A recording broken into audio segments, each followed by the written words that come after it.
So here's one of my favorite rigs for bait fishing with. I use them in most of my bait fishing videos, and I probably tie hundreds of them every year. I'll just give you a quick overview first. Starts with a hook, and that connects with a fluorocarbon leader to a barrel swivel, which connects to the main line. And then I have a sliding barrel swivel on the main line, and then a drop leader, usually of lighter mono than the main line, and then a weight. The reason I like these things more than three-way rigs is if you get a three-way rig, which has a three-way swivel right here, in a position where the weight's as far away as it can be from the hook, then the fish starts tugging on the weight instead of the rod tip. But with these things, when you cast them out there, it'll always tug on the rod tip no matter what, because it's slipping away from the weight, like that. And that gives you more information about what the fish is doing, and the fish feels as much or as little tension as you put on the main line, so that you have a lot of control and a lot of insight into what the fish is doing.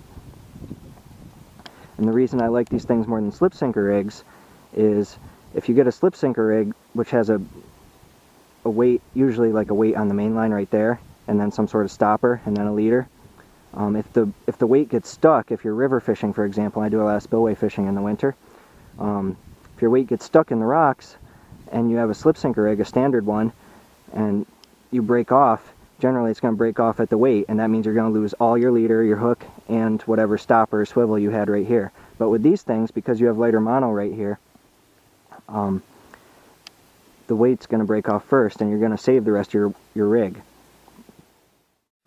So some details about how I tie these things. I use these little size 18 barrel swivels. They have a breaking strength around 18 pounds, which is more than the main line itself that I normally use, 6 to 10 pound test usually.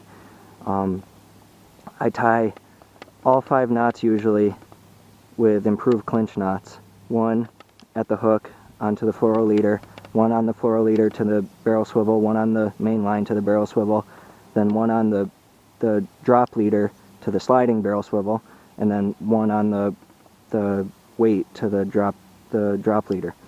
One option you have is you can just tie 3 knots that are good fishing knots on your main line to the barrel swivel that connects to your main line, and then on the fluoro leader to your barrel swivel that connects to the main line, and then right here at the hook. And then instead of using fishing knots right here, because fishing knots take longer to tie than square knots, you can use a heavier line for your drop leader instead of a lighter line, and then tie square knots. So the square knots are going to have a low breaking strength, but you used heavier line, so it'll still break before any of your other knots do. And you don't have to use improved clinch knots. That's just the one I'm used to. One of the knots I'm used to that I use for my fishing rigs. You can replace it with whatever knot you're most comfortable with. I've used these things for so many years that I've learned a lot of tips and tricks and whatever with them, how to get certain advantages with them.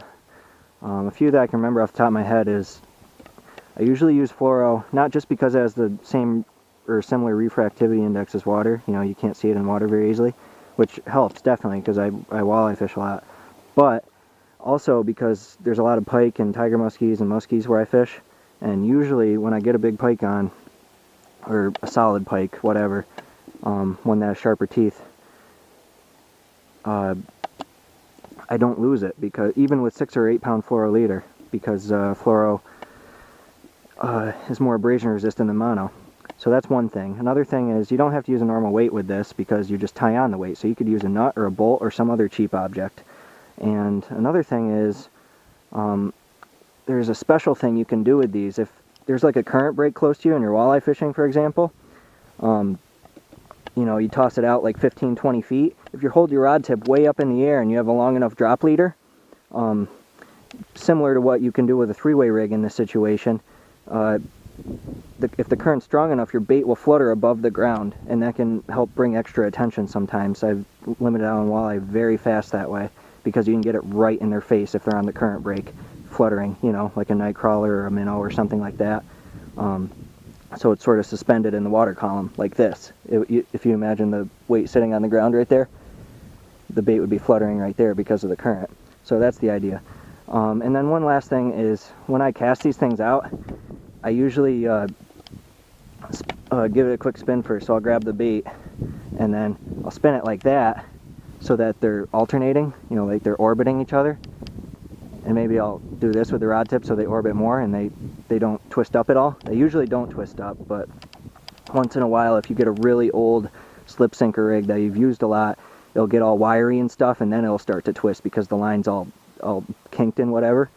So I'll make it orbit, and then when the weight's at the back end of it, I'll cast, and then you're casting the weight instead of the bait, so your bait doesn't fling off. So if I'm doing this, I'll cast it right then.